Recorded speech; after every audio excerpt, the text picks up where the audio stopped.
We'll come to Arsenal shortly, but for Liverpool, that's more like what we're accustomed to seeing, isn't it, in recent seasons?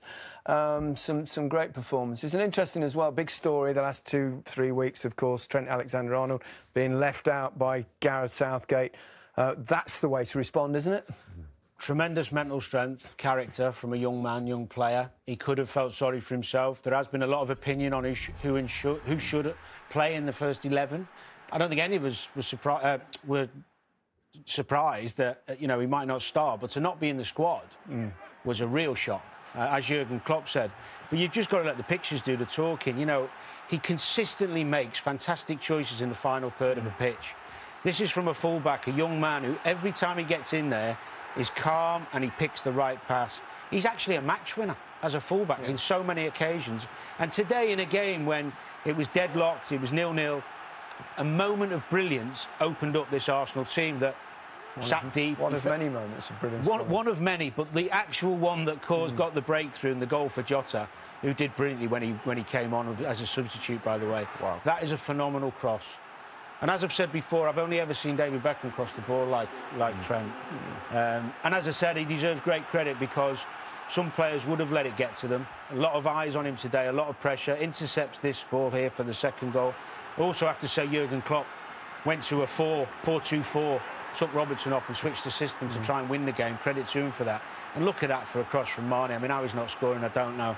He could have had 3 or 4 assists today, but brilliant reaction from a super player. Yeah. And if he keeps playing like that, I mean, Gareth will have no choice but to put him back in. He has to be, surely, doesn't he?